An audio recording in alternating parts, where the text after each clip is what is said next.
Hello everyone, आप सबका स्वागत है।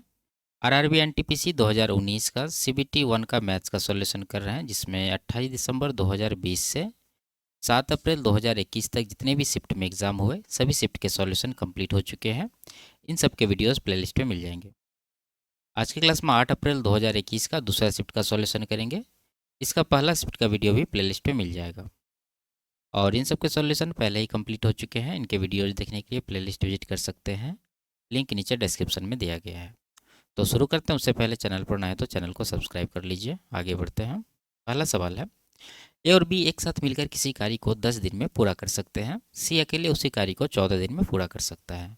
यदि ए, बी और सी एक साथ मिलकर कार्य करते हैं तो उन्हें इस कार्य के 3/5 भाग को पूरा करने में कितना समय लगेगा। ठीक है, देखिए ए और बी दोनों मिलकर कर रहे हैं कितने दिन में, 10 दिन में।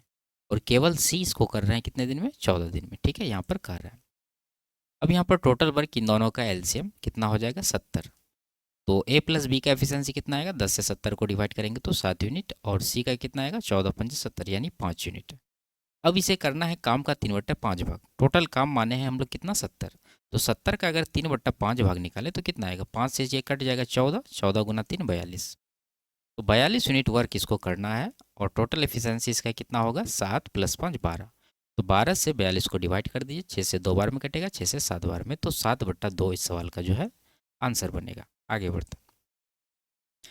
एक वर्गाकार मैदान की विकर्णता एक बाड़ का निर्माण किया जाना है। यदि वर्गाकार मैदान का क्षेत्रफल 2 किलोमीटर स्क्वायर है तो बाड़ की लंबाई ज्ञात कीजिए। ठीक है, देखिए मान लेते हैं कि वर्गाकार ये जो मैदान है इसका विकर्ण क्या है, ए है।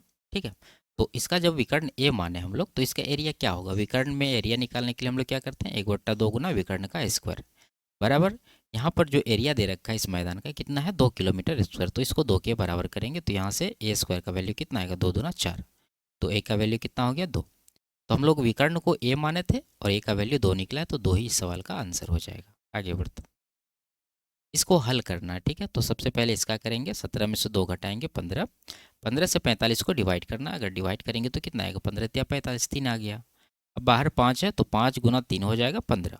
ठीक है, अब यहाँ प्लस में 2 है और ये -15 करना, तो 24 13 कितना हो जाएगा, 37। 37 हो गया इसका वैल्यू। 37 में 15 माइनस कर देंगे तो आपको 22 आंसर मिलेगा, इसका ऑप्शन नंबर 3। ठीक है, आगे बढ़ते हैं। एक वस्तु के अंकित मूल्य और क्रय मूल्य का अनुपात 5:3 है। यदि उस वस्तु का विक्रय मूल्य इतना है और दुकानदार ने अंकित मूल्य पर 25% और 10% की दो क्रमागत छूट दी है तो इस संव्यवहार में होने वाला प्रतिशत लाभ या हानि ज्ञात कीजिए। ठीक है, देखिए आप इसको 100 मान के भी बना सकते हैं और रेशियो से भी। तो हम लोग यहाँ पर रेशियो से सॉल्व कर लेंगे इसको। देखिए हम आपको स्ट्रक्चर बताते रहते हैं हमेशा। सीपी से हम लोग क्या बनाते हैं, एमपी, यानी अगर क्रय मूल्य को बढ़ा देते हैं तो वो हमारा अंकित मूल्य हो जाता है। फिर हम लोग वापस अंकित मूल्य पर डिस्काउंट देते हैं, तो उसके बाद डिस्काउंट देने के बाद जो मूल्य होता है वो क्या होता है, सेलिंग प्राइस यानी विक्रय मूल्य।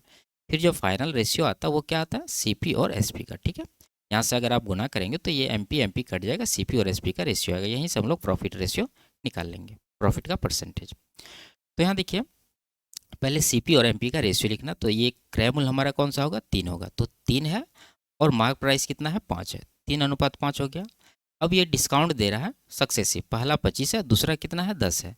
तो 25% का फ्रैक्शन 1/4 यानी 4 पर 1 का डिस्काउंट है। तो 4 का सामान कितना में बिक रहा है, 3 में बिक रहा है। उसी तरह से यहाँ 10% का फ्रैक्शन 1/10 यानी 10 पर 1 का डिस्काउंट है, तो 10 का सामान कितना में बिक रहा है, 9 में। अब यहाँ पर अगर हम लोग कैलकुलेट करें तो क्या होगा, 3 कट जाएगा। 5 से 10 को कटा देंगे 2 बार में, तो इधर आ गया 4 दूना 8 और यहाँ पर आ गया 9। यानी ये सीपी और एसपी का रेशियो हम लोग को मिला है। तो 8 का सामान 9 में बिक रहा है। यहाँ पर 1 का प्रॉफिट है किसके ऊपर, 8 के ऊपर। तो 1/8 कितना होता है, 12.5%। तो यही जो है इस सवाल का आंसर हो जाएगा, प्रॉफिट, ऑप्शन नंबर 1। आगे बढ़ते हैं। यदि ए का मान बी से 70% अधिक है तो बी का मान ए से कितने परसेंट कम है। ये दो लोग हैं ए और बी। 70% मतलब 7/10। अगर बी 10 यूनिट है तो ए कितना हो जाएगा, 10 से 7 अधिक यानी कि 17 हो जाएगा। अब पूछ रहा है बी का मान ए से कितना कम है, तो कितना कम है, यहाँ पर 7 का कमी है किसके ऊपर, 17 के ऊपर।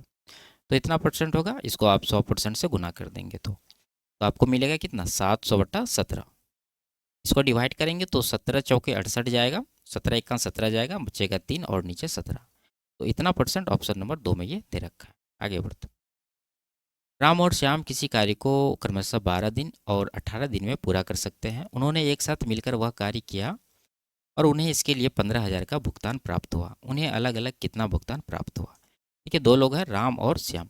इसका जो टाइम का रेशियो है वो क्या है? राम लेता है 12 दिन और श्याम लेता है 18 दिन। ठीक है, यह है समय का रेशियो। देखिए, ये जो इसको मजदूरी प्राप्त हुआ है रुपया, इसको हमेशा एफिशिएंसी के रेशियो में बांटते हैं।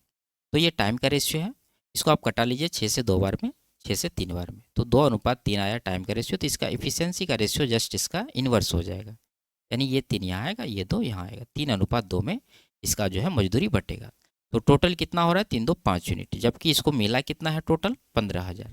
तो ये 5 यूनिट का वैल्यू हो जाएगा 15,000। ये सीधा सीधा 3 गुना है, तो इसको भी आप 3 गुना करेंगे तो 3 तिया 9,000 हो जाएगा, और उसके बाद ये 3 दूना 6,000 हो जाएगा। तो 9,000 और 6,000 ऑप्शन नंबर 3 में ये दे रखा है। आगे बढ़ते, वह राशि ज्ञात कीजिए जिस पर 5% वार्षिक दर पर 3 वर्ष के चक्रवृद्धि ब्याज और साधारण ब्याज का अंतर 244 रुपया। ठीक है, देखिए, अगर आपको 5% का 3 वर्ष के लिए इफेक्टिव परसेंट याद है तो आप आराम से डिफरेंस लेके आंसर निकाल सकते हैं। दूसरा तरीका है, सबसे आसान तरीका, इसको रेशियो से सॉल्व करिए। ठीक है, तो सबसे पहले हम लोग ये रेट पकड़ेंगे, 5% है, इसका फ्रैक्शन 1/20 होता है।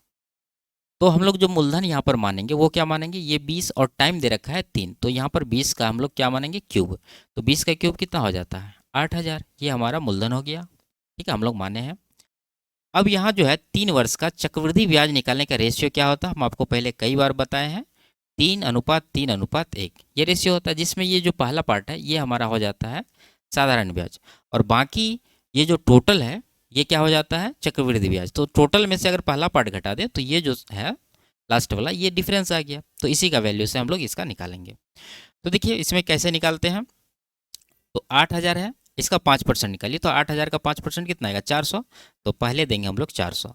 अब आगे इसी का 5% देंगे, तो 400 का 5% कितना हो जाएगा? 20 हो जाएगा।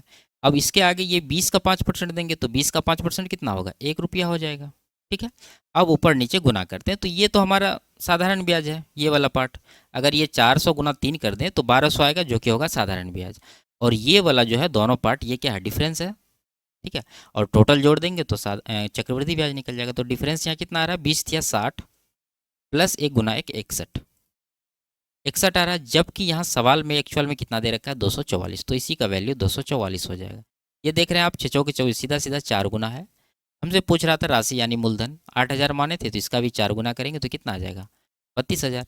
ऑप्शन नंबर 1 में ये दे रखा है। आगे बढ़ते, दिए गए समीकरण में एक्स के मान ज्ञात कीजिए। ठीक है, तो यहाँ पर सबसे सिंपल तरीका है, आप इसे ऑप्शन से वैल्यू पुट करिए। आप देख रहे हैं यहाँ पर 4 4 बराबर है, यहाँ पर -1 बराबर है, तो कोई भी 2 बार आप चेक करना पड़ेगा आपको, उसके बाद आंसर आप निकाल पाएंगे। अगर x का वैल्यू 4 ले यहाँ पर, तो क्या बनेगा? 4 दूना 8 1 9, यानी कि यहाँ बन गया 3 की पावर 9। ठीक है, माइनस 3 की पावर यहाँ पर 4। ठीक है, x की पावर 4 रखेंगे यहाँ पर, तो बराबर, और इधर क्या बनेगा? x का वैल्यू 4 लेंगे तो 4 3 7, यानी 3 की पावर हो गया 7, माइनस 3 की पावर 2 है। तो यहाँ देखिए कॉमन क्या है? 3 की पावर 4 कॉमन है, उसके बाद बचा यहाँ कर 3 की पावर 5, जिसका वैल्यू क्या होगा? 3 को अगर 5 बार गुना करेंगे तो 243 मिलेगा। और यहाँ पर 3 की पावर 4 बाहर ले ली तो बचा क्या? 1। और यहाँ पर 3 का 2 पावर जो है कॉमन है, उसके बाद यहाँ बचा 3 की पावर 5, जिसका वैल्यू फिर से 243 होगा, और माइनस का यहाँ पर 1 हो जाएगा। तो ये देखिए ये वाला पोर्शन इसका कटने वाला है, बाकी यहाँ 3 की पावर 4, यहाँ 3 की पावर 2, तो ये इक्वल नहीं है, इसका मतलब ये वैल्यू पॉसिबल नहीं है। अगर ये पॉसिबल नहीं है तो यहाँ भी 4 है, तो ये भी पॉसिबल नहीं होगा। अब यहाँ आप दोनों में से कोई एक चेक कर लीजिए।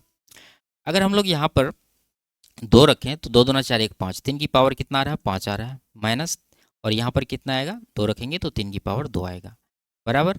यहाँ पर 2 + 3 5, यानी 3 की पावर 5 यहाँ आ गया, माइनस 3 की पावर 2। आप देख रहे हैं यहाँ पर दोनों तरफ वैल्यू यहाँ पर इक्वल है, इसका मतलब ये वैल्यू जो है इसका सही आंसर हो जाएगा। ठीक है, बाकी आप चेक नहीं करेंगे।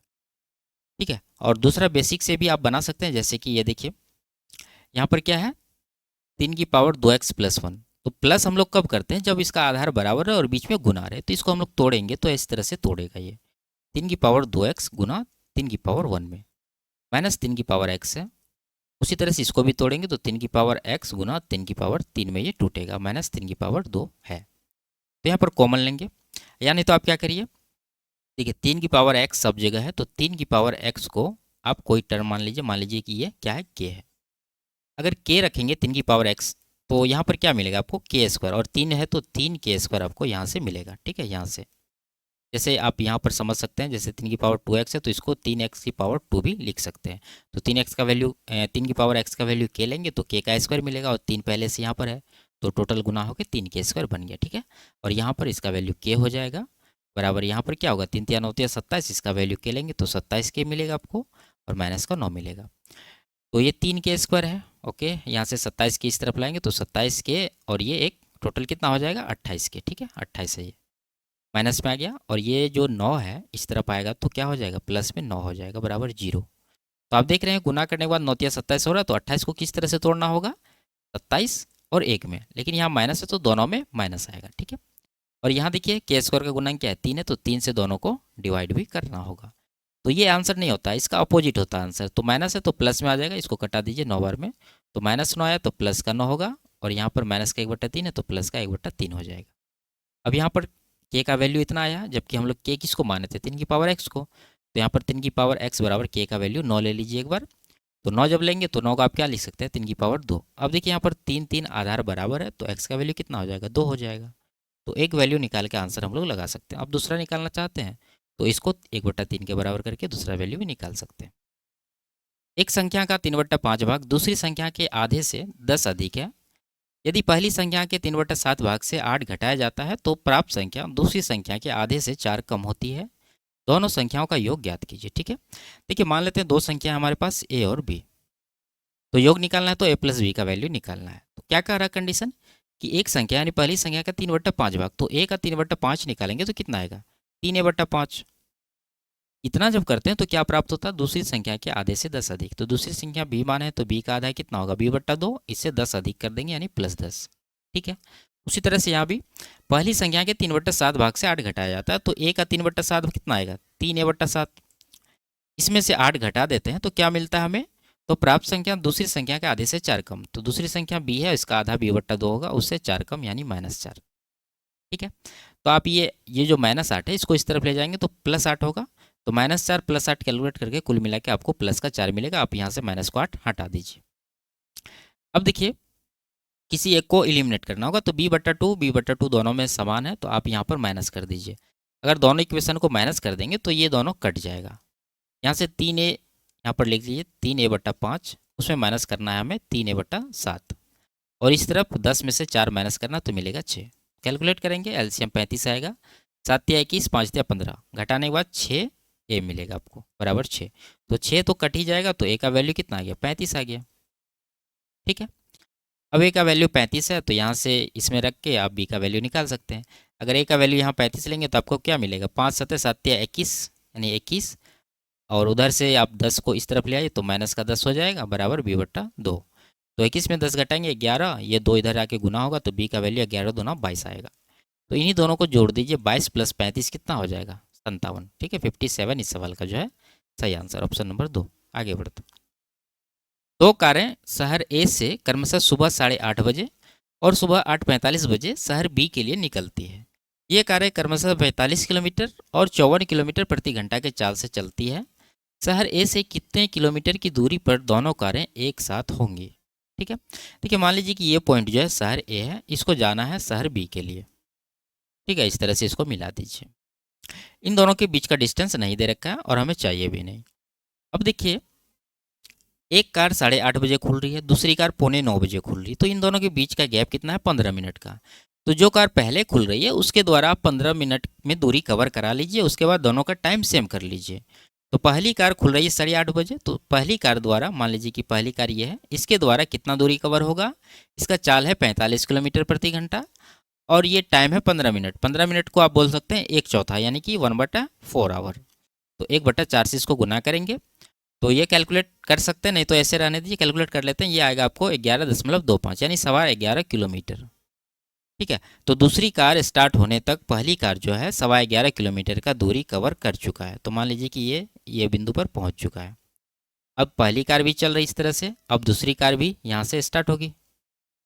तो ये जो दूसरी कार है इसको कब पकड़ पाएगी, ये बात यहाँ पर क्लियर होना चाहिए।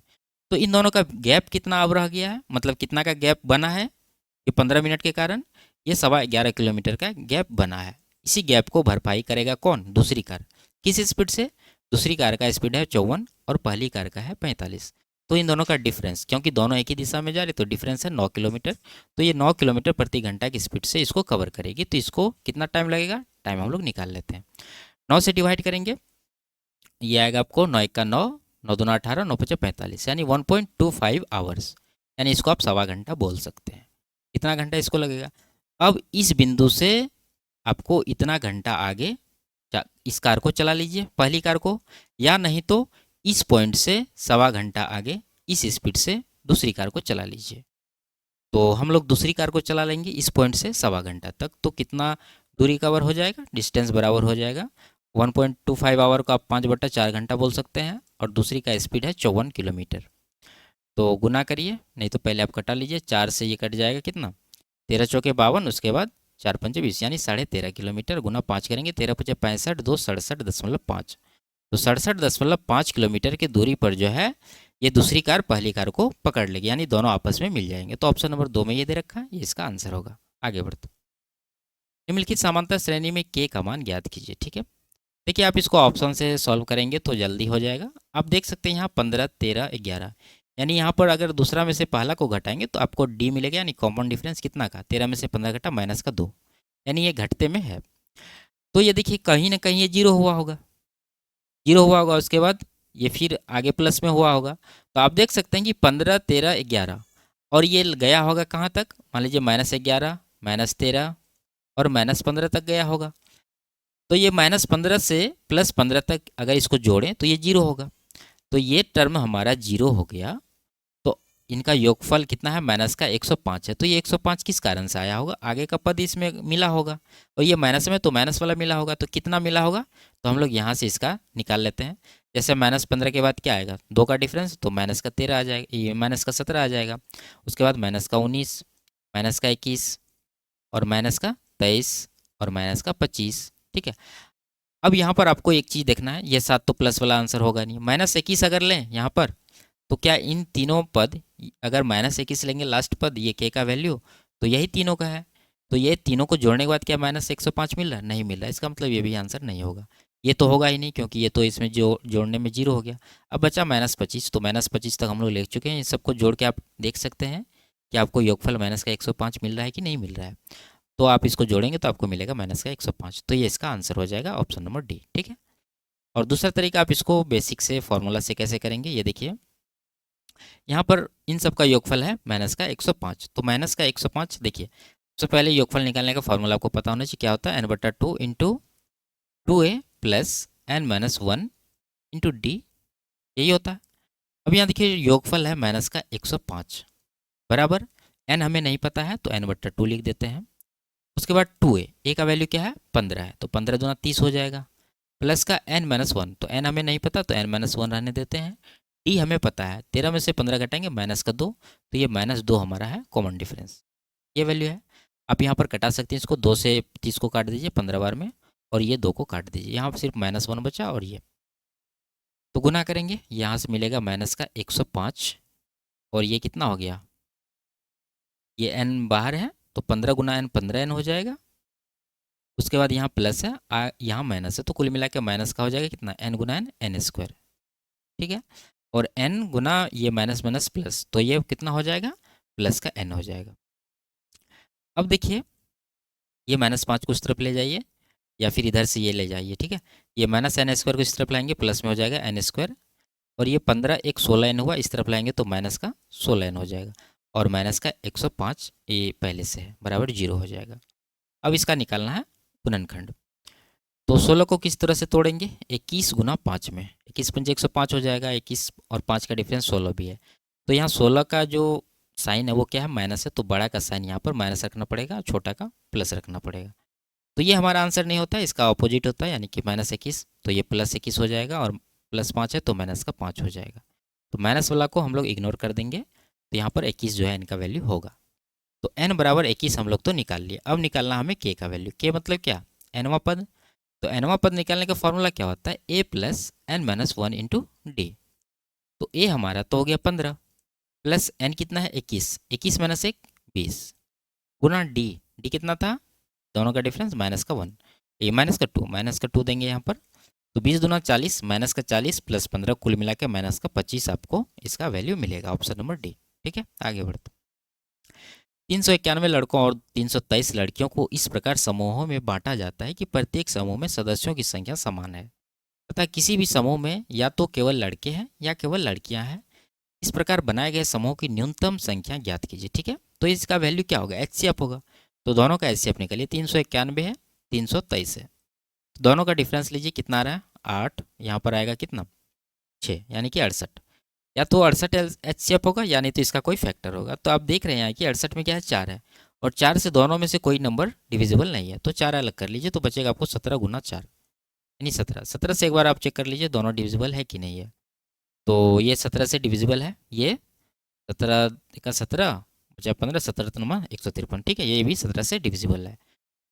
तो हमें निकालना है क्या, दोनों ग्रुप में ग्रुपों की संख्या। तो पहला ग्रुप में कितने बनेंगे, 391 लड़के हैं, इसको 17 में डिवाइड करना, तो 17 से आप इसको डिवाइड करिए, इतना ग्रुप बनेगा।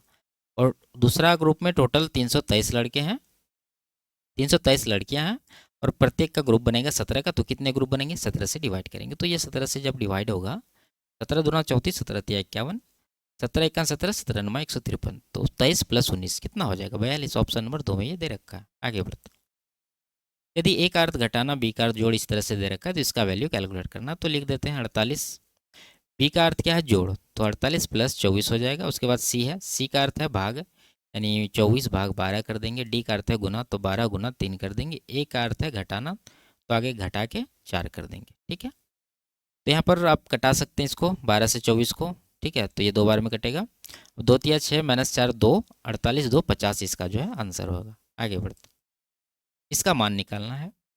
तो 23 तिया 69 1 70 20 कितना हो जाएगा 90, यानी 90/23 आया पहला का वैल्यू। यहाँ भाग है, गुना कर दीजिए, इसको पलट दीजिए, 31 ऊपर भेज दीजिए, नीचे कितना होगा 31 तिया 93, 93 प्लस 15 98 10 108।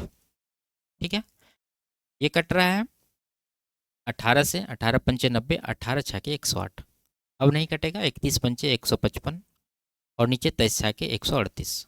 ऑप्शन नंबर 1 में ये दे रखा है। आगे बढ़ते, इसका वैल्यू कैलकुलेट करना है, तो लिखते हैं 9 प्लस ये 9 गुना 9 है। ठीक है, 9 गुना 9, और नीचे भाग में आएगा ये दोनों सिर्फ 9 गुना 9 कोष्टक के अंदर जो है, इसको आप 9 गुना 9 लिख सकते हैं। उसके बाद फिर ये 9, तो ये तो कट ही जाएगा, 9 प्लस 9 18 इस सवाल का आंसर हो जाएगा। आगे बढ़ते, यदि त्रिभुज ABC एक समकोणीय समद्विबाहु त्रिभुज है जिसका कोण भी समकोण है, तो इसका मान कैलकुलेट करना। तो इसके लिए एक डायग्राम हम लोग बना लेते हैं। त्रिभुज कैसा है, समकोण समद्विबाहु त्रिभुज है। ये समकोण है, यानी ये 90 डिग्री है, तो ये बाकी दोनों कितना बचा 45 45 का, और ये बराबर होगा क्योंकि यहाँ पर क्या कह रहा है समद्विबाहु त्रिभुज है। ये ए मान लीजिए, ये बी है और ये सी है। बी पर समकोण है तो बी पर हम लोग समकोण दे दिए। अब साइन ए माइनस सी, तो ए माइनस सी करेंगे तो कितना आएगा 0, तो साइन 0 का वैल्यू 0 है। ठीक है, उसके बाद साइन ए प्लस सी, 45 प्लस 45 90, तो साइन 90 का वैल्यू 1 है, माइनस 2 साइन बी मतलब क्या, साइन 90 जिसका वैल्यू 1 होता है, 1 गुना 2 करेंगे तो 2 आएगा। नीचे कैलकुलेट करिए, कॉट ए, कॉट 45, ए का वैल्यू कितना है 45 है, तो कॉट 45 1 होगा, प्लस कॉट बी, बी कितना है 90, तो कॉट 90 0 होता है, प्लस कॉट सी यानी कॉट 45 1 होगा। तो कुल मिला के 1 माइनस 2 माइनस का 1, नीचे 1 1 2, तो 1/2 माइनस में ऑप्शन नंबर 4 में है। आगे बढ़ते, 4 वर्ष पहले राम और श्याम की आयु का अनुपात 13:9 था। ठीक है, तो 4 वर्ष पहले का जो अनुपात है राम और श्याम का, देखिए राम है और श्याम है, कितना है अनुपात 13 और 9। अब से 8 वर्ष बाद उनकी आयु का अनुपात 4:3 होगा। क्या रेशियो होगा 4:3। अब देखिए गैप कितना का है, 4 वर्ष पहले का ये रेशियो था, अब 8 वर्ष पहले बाद चलना है, तो 4 + 8 12 वर्ष का गैप आया, तो 12 दोनों में दे दीजिए। क्रॉस मल्टीप्लिकेशन करके डिफरेंस 13 तिया 39 9 चौके 36, 3 यूनिट का डिफरेंस है। इधर इधर 12 का डिफरेंस है। ठीक है, आप यहाँ देखिए दोनों जगह 12 है, तो यहाँ पर डिफरेंस लेके गुना कर दीजिए, तो 1 गुना 12 12 हो जाएगा। ये कितना गुना है 4 गुना। ठीक है, तो ये राम का कितना आएगा, 13 का 4 गुना करेंगे 52, इसका 4 गुना करेंगे 36। ठीक है, तो ये जो आयु है ये 4 वर्ष पहले का, तो वर्तमान आयु का अंतर पूछ रहा है, तो वर्तमान मानने के लिए क्या करना होगा, ये 4 दोनों में जोड़ना होगा, तो इसका कितना आएगा 52 + 4 ये हो जाएगा 56, और 36 + 4 ये हो जाएगा 40। तो इन्हीं दोनों का डिफरेंस पूछ रहा है, तो 56 और 40 का डिफरेंस कितना होगा 16। तो ऑप्शन नंबर 4 में ये दे रखा है। आगे बढ़ते इसका मान निकालना है, ठीक है। तो ये जो कोष्टक के अंदर वैल्यू है पहले इसका परिमेयकरण करना होगा। आप यहाँ देखिए इन दोनों का स्क्वायर का अंतर कितना है, 2 दूना 4 माइनस 3 1 का अंतर है, तो आप इसका वैल्यू क्या लिख सकते हैं 2 प्लस रूट 3 का होल स्क्वायर, ठीक है। ये कोष्टक के अंदर का वैल्यू और बाहर जो स्क्वायर है वो तो रहेगा ही।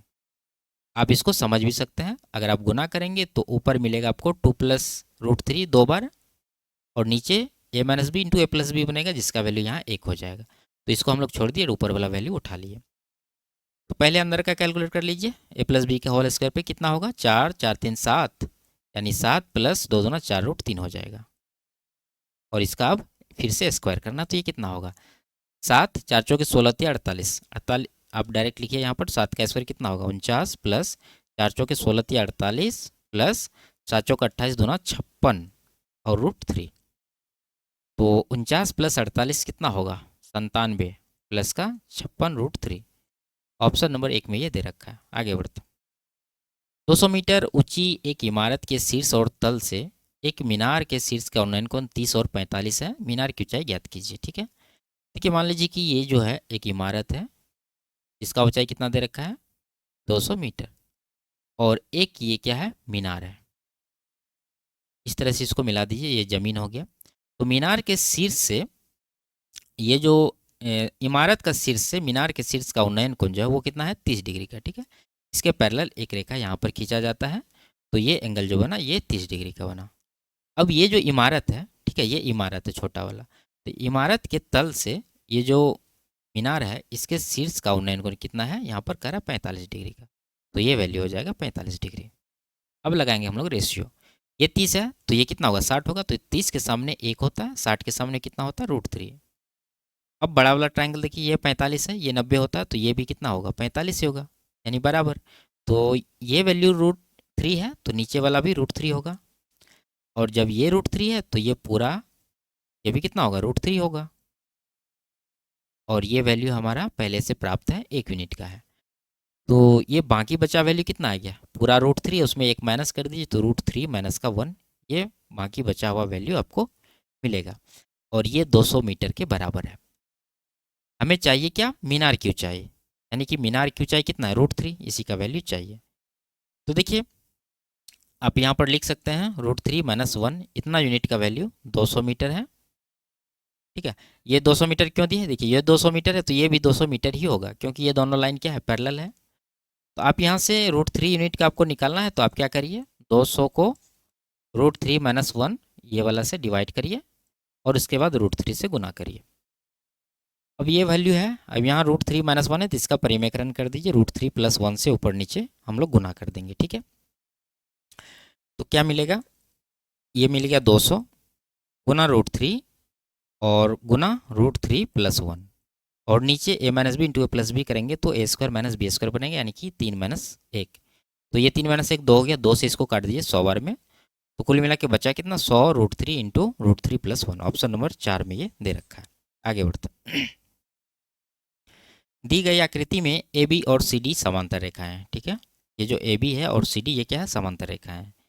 ओ एक ऐसा बिंदु है कि कोण सी डी ओ 70 डिग्री है। सी डी ओ ये कोण कितना है 70 है। कोण B O D 100 degree, B O D ये कोण कितना है 100 डिग्री, ठीक है। कोण ए बी ओ निकालना है, ए बी ओ ये थीटा मान लीजिए ये निकालना है। देखिए आप ए सी ए बी और सी डी क्या है पैरेलल है, तो बीच में भी इन दोनों के पैरेलल एक लाइन खींच दीजिए इस तरह से, तो ये तीनों पैरेलल है। तो पैरेलल जब है तो ये अगर 70 है तो ये वाला कोण कितना होगा, ठीक है, इस तरह से आप खींच दीजिए अच्छे से, ये 70 है तो ये भी 70 होगा, ठीक है। और ये टोटल कोण कितना दे रखा था बी ओ डी, यहाँ देखिए बी ओ डी 100 डिग्री, तो ये टोटल है 100 डिग्री और ये बचा कोण कितना 70 है, तो बाकी जो ये कोण है ये कितना होगा 100 में 70 माइनस करेंगे तो 30 डिग्री का, ठीक है। और देखिए ये दोनों पैरेलल है तो ये थीटा है तो ये भी थीटा होगा, यानी ये दोनों बराबर होगा, तो ये 30 से हम लोग निकालें तो ये भी कितना होगा 30 ही होगा, तो थीटा का वैल्यू 30 डिग्री हो गया। ऑप्शन नंबर 4 में ये दे रखा है। आगे बढ़ते नीचे दिए गए बंटन का माध्य 26 है तो के का मान निकालिए, ठीक है। तो देखिए ये जो क्लास दे रखा है इसका एवरेज लीजिए, तो बीच में क्या 5 है, इसका एवरेज हो जाएगा 15, इसका एवरेज 25, इसका एवरेज 35, इसका एवरेज 45। अब टोटल निकालिए, 5 गुना 8 कितना हो जाएगा 40, प्लस 15 दाही 150, प्लस के गुना 25 25 के, प्लस 6 गुना 35 35 दिया 105 दुना 210 हो जाएगा ये, 12 गुना 45 तो ये कितना हो जाएगा 12 चौके 48 480 12 पंचे 60, ये हो जाएगा 8 से 14 यानी कि 540। ये हो गया टोटल। अगर इस टोटल को हम लोग इन सबसे डिवाइड कर दें तो माध्य निकलेगा। सबको जोड़िए कितना हो रहा है 8 10 18 24 12 36 और के, यानी 36 प्लस के हो रहा है, और माध्य दे रखा है कितना 26, तो इसको 26 के बराबर करेंगे। के का वैल्यू कैलकुलेट करके निकाल ले देंगे। 40 और 150 कितना हो जाएगा, अब 5 2 7 7 1 800 इधर हो गया 800, और एक 940 यानी ये हो गया 940 प्लस का 25 के बराबर, ये 26 है इधर, इधर ये जो है 36 प्लस के से गुना हो जाएगा। तो ये गुना करके कितना आ रहा है 26 या 78 यानी 780, 26 छाके कितना हो जाएगा 26 या 78 ना 156, कुल मिला के 8 एक 936 हो गया। ठीक है, तो ये 936 इस तरफ ले आइए तो 940 माइनस का 936 हो जाएगा। ठीक है, बराबर 26 गुना के 26 के और 25 के इस तरफ आएगा तो कितना बचेगा के बच जाएगा वैल्यू घटाने के बाद, तो 940 में 936 घटाएंगे तो के का वैल्यू कितना है 4, ऑप्शन नंबर 3 में ये दे रखा है। आगे बढ़ते, यदि ये है तो इसका मान निकालना है। तो यहाँ से x और y का रेशियो ले लीजिए, यहाँ है 0.05 और नीचे है 1.5। 100 से गुना कर देंगे क्योंकि यहाँ पर पॉइंट के बाद 2 डिजिट है, तो 100 से गुना करेंगे तो ये 5 बन जाएगा, यहाँ पर ये 150 बन जाएगा, कटाएंगे 5 1 का 5 ये 30, यानी x का एक वैल्यू रखेंगे y का 3 रखेंगे इसमें, तो y माइनस एक्स यानी 30 माइनस 1 करेंगे 29 आएगा, y प्लस एक्स यानी 30 प्लस 1 31 करेंगे। कैलकुलेट करने के लिए डिवाइड करना होगा आपको, कितना आएगा 0.9 बार में जाएगा, 31 नमा कितना, ये हो जाएगा आपको 9 9 27 279। ठीक है, और वहाँ पर कितना है 90, तो बचा 11 यानी 110 होगा, 31 या 93 जाएगा, यानी 0.93 उसके बाद और अगला डिजिट आएगा, तो ऑप्शन नंबर 2 में 0.93 उसके बाद 5। ठीक है, तो ये इसका आंसर हो जाएगा। आगे बढ़ते, 3 अलग अलग ट्रैफिक सिग्नलों की लाइटें क्रमशः प्रत्येक कितना सेकंड के बाद बदलती है। यदि लाइटें सुबह 9:30 बजे एक साथ बदलती है तो वो किस समय पुनः एक साथ बदलेगी, तो वो समय क्या होगा, वो इन दोनों का एलसीएम होगा। तो एलसीएम कैसे निकलेगा, सबसे बड़ी संख्या मान लेते हैं एलसीएम 18 108, 72 यानी 36 तो है ही, 2 नहीं है, 2 से गुना कर देंगे। 48 का क्या है, 48 का देखिए इसमें आपको 12 तो है ही और 2 भी है, यानी 2 नहीं है, 2 से गुना कर देंगे, कुल मिला के 432 आ गया इसका एलसीएम। 432 क्या आएगा सेकेंड आएगा। अब इसको आप 60 से जब डिवाइड करेंगे तो कितना आ जाएगा 6 7 42 यानी 7 मिनट तो जाएगा ही, उसके बाद 12 सेकेंड यानी 7 मिनट 12 सेकेंड, इतना टाइम के बाद फिर से बजेगी, तो इसमें ये समय आप जोड़ दीजिए, तो 9:37 12 सेकेंड हो जाएगा इसका टाइम। आगे बढ़ते, यदि किसी कर्मचारी के वेतन में 15% की वृद्धि होती है और उसके बाद 15% की कमी होती है तो उसके वेतन में कुल कितने परसेंट की कमी हुई, तो क्या हो जाएगा इफेक्टिव, यानी मान लीजिए कि x का वृद्धि x की कमी होता है तो माइनस एक्स स्क्वायर बटा 100 इतना परसेंट होता है। लाभ हानि में भी इसी तरह से होता है, तो यहाँ पर 15 है x का वैल्यू, तो 15 का स्क्वायर कितना 225, इसको 100 से डिवाइड कर दीजिए तो ये कितना आ जाएगा 2.25%, और ये माइनस है यानी कि कमी होगा, ऑप्शन नंबर डी में ये दे रखा है। आगे बढ़ते, 3 4 और 5 सेंटीमीटर भुजा वाले एक त्रिभुज पर अंतःवृत्त और परिवृत्त खींचे गए हैं। इस प्रकार निर्मित अंतःवृत्त और परिवृत्त की त्रिज्याओं का अनुपात ज्ञात कीजिए। ठीक है, तो देखिए ये जो है 3 4 5, ये देखने से आपको क्या समझ में आता है कि ये जो त्रिभुज है ये समकोण त्रिभुज है। ठीक है, 3 4 5 का ट्रिपलेट होता है, तो इसमें अंतःवृत्त यानी अंतःवृत्त का त्रिज्या निकालने के लिए यानी अंतर त्रिज्या क्या करना होगा, फॉर्मूला होता है p plus B minus H बटा 2। पी प्लस बी मतलब क्या 3 + 4 7, उसमें 5 माइनस कर लिए तो 2 आएगा, 2 को 2 से डिवाइड करेंगे तो 1, यानी कैपिटल ये स्मॉल आर आ गया 1। अब हमें चाहिए बाह्यवृत्त का त्रिज्या, तो ये कितना आएगा वो हो जाता है h का आधा है। ठीक है, यानी हाइपोटेन्यूस का आधा, तो यहाँ पर कितना है h 5 है तो 5 का आधा यानी 5/2, ये रेशियो आया। अब फ्रैक्शन हटाने के 2 से गुना कर दिए, 2:5 इसका जो है आंसर बन जाएगा, ऑप्शन नंबर 2 में ये दे रखा है। यदि दो गोलों के आयतनों का अनुपात ये है तो दोनों गोलों के पृष्ठीय क्षेत्रफलों का अनुपात ज्ञात कीजिए। देखिए आयतन का अनुपात क्या दे रखा है 8:27, तो यहाँ इसका रेडियस का जो अनुपात होगा वो क्या होगा इसके घनमूल में, तो 8 का घनमूल 2 आ जाएगा, 27 का घनमूल 3 आएगा।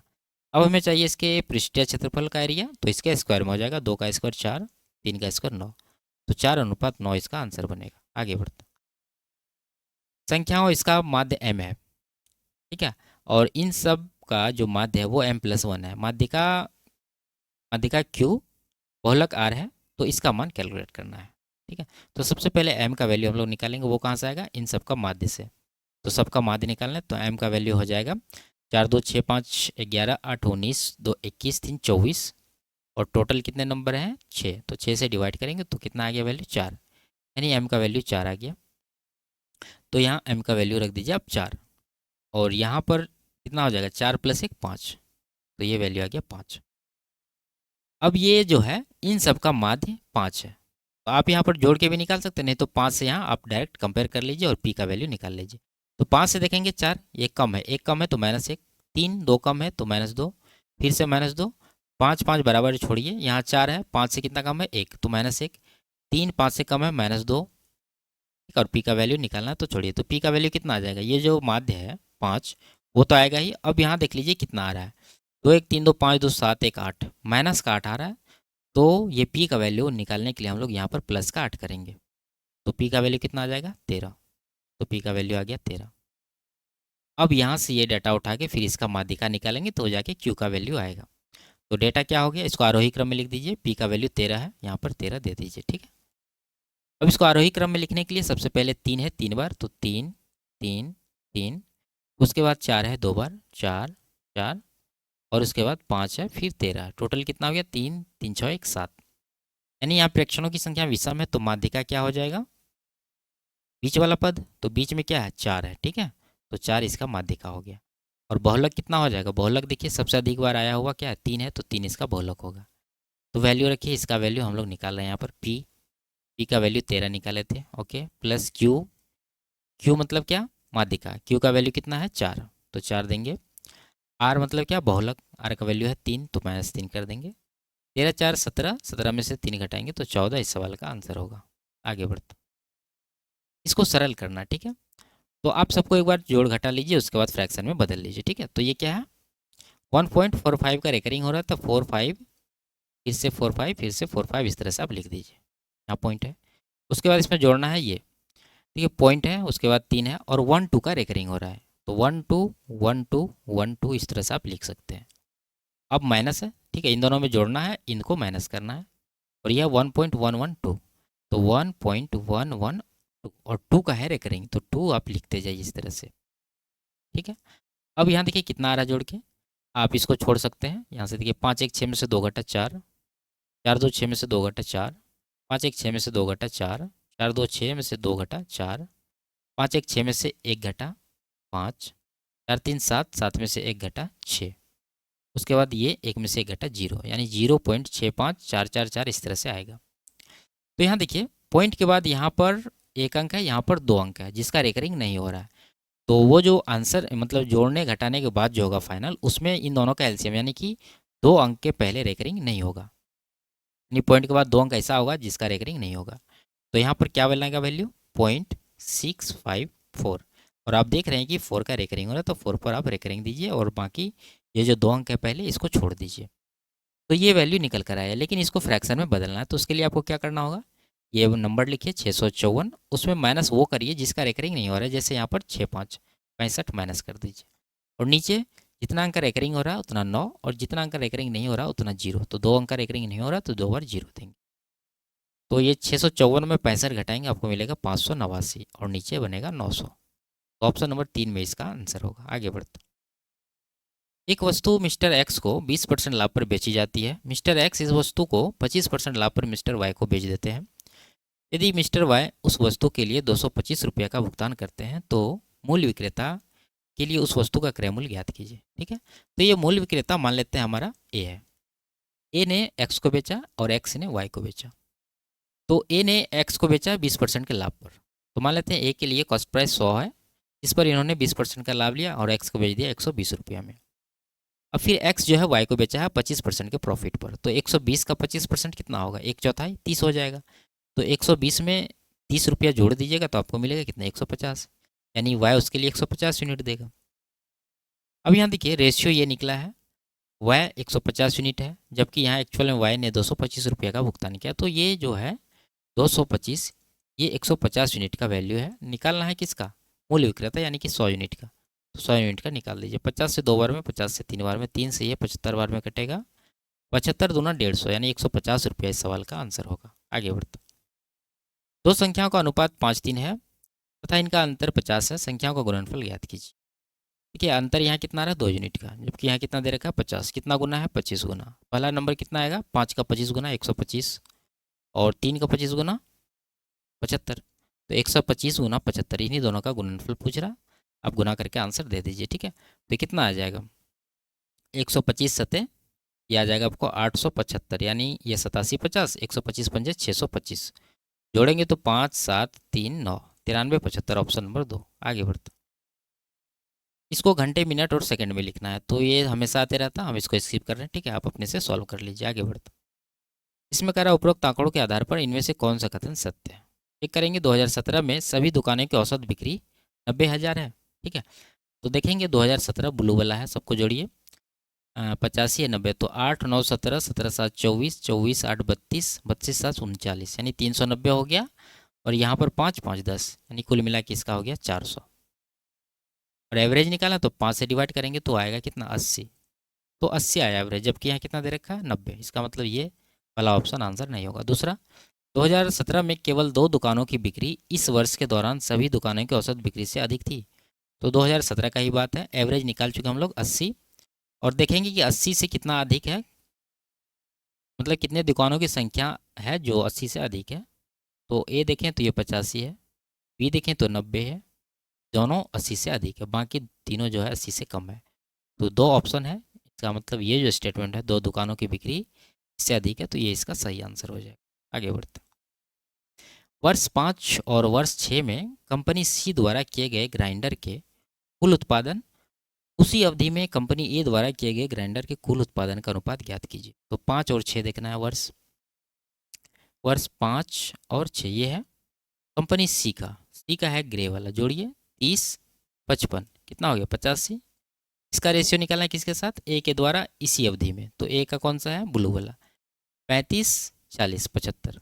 तो इन्हीं दोनों का रेशियो 5 से 17, 5 से 15, तो 17:15, ऑप्शन नंबर 1। आगे बढ़ते, इसमें ए और बी के कुल प्रतिशत प्राप्तांकों का अंतर ज्ञात कीजिए। तो देख लेंगे ए का कितना है 3 3 4 7 4 11 4 15, 150 हो गया, इधर 10 यानी 160 हो रहा है। बी का 4 4 8 3 11 3 14, 140, इधर 10 यानी 150। डिफरेंस देखिए 10 का है, 10 का डिफरेंस है, परसेंट में आंसर है, तो टोटल मार्क्स पर निकाल लीजिए 10 का डिफरेंस। तो 200 है, दोनों का बराबर है, तो 200 पर इसका परसेंट कितना हो जाएगा, कटाइए 0 0, 1/20 कितना होता है 5%। यही इसका आंसर होगा। आगे बढ़ते, वर्ष 2016 और 17 के दौरान तीनों राज्यों में हुए मक्के के कुल उत्पादन का अंतर कितना है। तो 16 और 17 इन दोनों का देखना है तीनों राज्य में। तो इनका कितना हो रहा है 4 5 9 5 14, 1 15, इनका हो रहा है 15, इनका 5 5 10 7 17, 1 18। तो डिफरेंस कितना का है 15 और 18 में 3 का, तो ऑप्शन नंबर 3 में इसका आंसर है। आगे बढ़ते हैं, तो ये लास्ट सवाल था। वीडियो आपको कैसी लगी कमेंट में ज़रूर बताइए। अच्छी लगी तो वीडियो को लाइक शेयर और चैनल को सब्सक्राइब कर दीजिए। ठीक है, फिर मिलते हैं अगले क्लास में, तब तक के लिए बाय बाय, टेक केयर।